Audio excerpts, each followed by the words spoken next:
In this chapter, we are going to look at positions where combinations are starting with a sacrifice and the combinations are short, which means that the variations last for a few moves.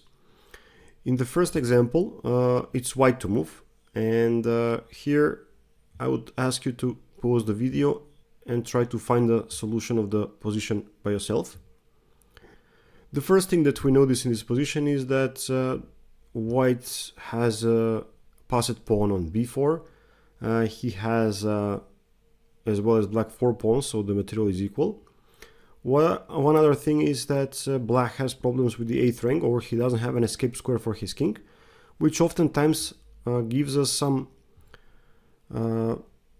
help or some indicator that is some indicator that the position might be problematic for black, or always gives us a chances to exploit this fact.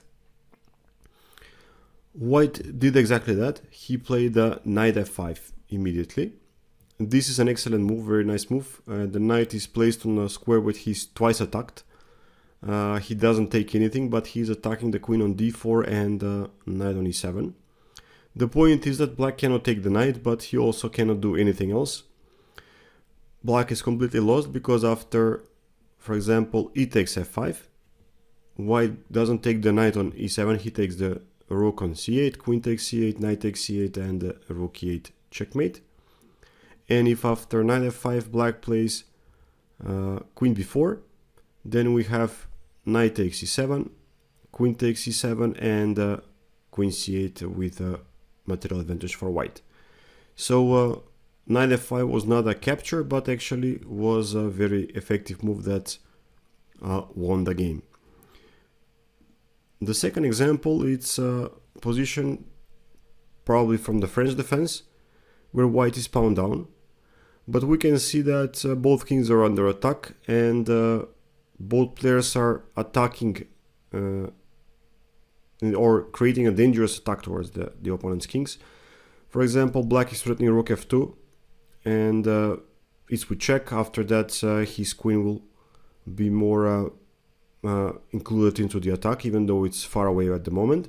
So this shows that white has to take some measures, some actions that are very concrete, and this helps us find the right continuation for white. Again, I will ask you to stop the video and try to find this solution by yourself. The right move here for white is knight g5 check. It has to be this move, because otherwise if white plays something else, then rook f2 comes next. So such moves are maybe easier to find in the real game, because this is something that you have to play. After knight g5, if black takes h takes g5, then rook h3 check, king g6, rook h6 check. Here black has two options. One of them is to take with a pawn on h6, and there is queen g8 checkmate.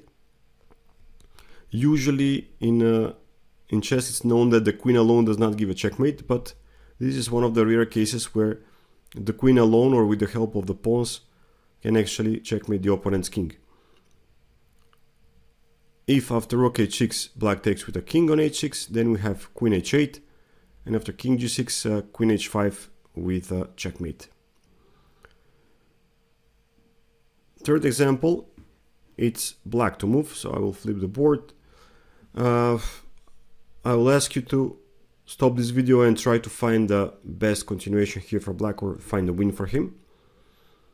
As we can see, black has a very dangerous pawn on d2, which will actually decide the outcome of this game. The right move for black is rook e1 check. After rook e1, then rook takes e1 is the only normal move or possible move for white, and after that queen d4. Black sacrifices his queen as well. White has to take, otherwise he loses his queen, and after queen b4 there is a d e1 promotion to queen and a checkmate. Our next example, it's a position where white has already sacrificed a pawn in order to have attack on the black king. As we can see, white is attacking black king with 4 pieces, but black king is protected at the moment. So I will ask you again to stop this video and try to find the winning continuation for white. The winning continuation for white is exchange sacrifice. White plays rook e7 check, and here black is forced to take with the king, otherwise after queen e7 rook c8 takes on c8 and with a check with a great material advantage for white. So king takes e7 and now rook e1. Black king has to go to d8 or to d6, otherwise he loses to the queen. So for example, if king d8, we have knight d6 check. Again, king e7 is the only logical move, and knight c5 check, again discover a check by the rook, and the queen on d7 is lost. If we go back, black here can play also king d6, but after king d6 there is queen b4 check, forcing black king to go to the c7 or c6 squares, but after king c7 there is knight e6, forcing king b8, and queen f4 check, rook c7, knight takes c7.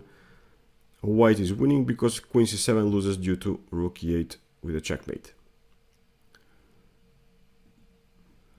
Our next example, it's a little bit more complicated position. As we can see here, the position is very chaotic, and this requires a lot of calculation maybe, or at least attentiveness of what is happening. At the moment, white is having a 1 pawn down, he's 1 pawn down, but of course that comes secondary, because here black king is under severe attack by the white pieces. In this position, it's white to move, so I will ask you to try to find the continuation by yourself. As we can see, the rook on h5 and the knight on h6 are very close to the black king. Practically both white bishops on b1 and c3 are also participating into the attack. The queen on e3 is very close and can anytime come to help the pieces towards the black king, to attack the black king. The only piece that does not participate into the attack is the rook on d1, but white has more than enough forces to attack the black king.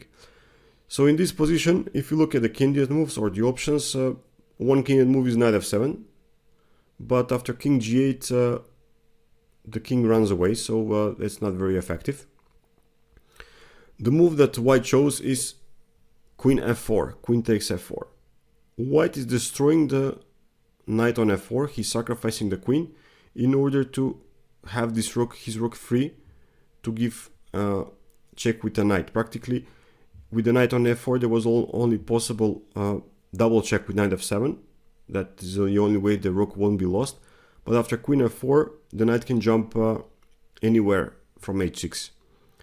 If black doesn't take, he just simply piece down, so he has to take queen f4, and now we have knight g4, discover a check. The only good move for black is to go king g8, to which white plays bishop h7. King h8, and bishop f5, again discover a check, but it's important that this bishop now comes to f5, covering up the f file, or actually preventing black queen from protecting the bishop on f6. King g8 is the only move again for black, and now we have knight takes f6 check, g takes f6, and bishop takes f6. Rook h8 checkmate is threatened, and black is unable to protect it. The game can continue with queen f5 and ends with rook h8 checkmate. Very nice coordination by the white pieces, and very nice checkmate in the end. Our next position is a position where white again is attacking with all of his forces. As we can see here, white is 2 pawns down. So in such situation we have to be very aggressive, and we have to be very careful not to allow black to be able to consolidate his position. Of course, if black manages to defend himself, if he manages to repel our attack, the game will be lost. So in such positions we have to play very much aggressively, and with every move we need to create a threat. I will ask you to stop this video and try to find a winning continuation by yourself. The winning move here for white is starts with the winning variation starts with rook h6. White is sacrificing the rook. Black has two good options. One of them is to play queen h6, and the other one is to play g takes h6. Now, if queen h6, if g takes h6, there is knight f6 check, or forking the king and the queen, which is obviously very bad for black. After queen h6, knight f6 check, forcing black to play king h8, and now bishop g5. This move practically traps the queen, or let's say if queen g6, then there is queen h4 checkmate, or with checkmate practically. Black is unable to defend it. And after knight g6, now we have this queen e3 with trapping the black queen. It's very crazy how the black queen gets trapped on h6.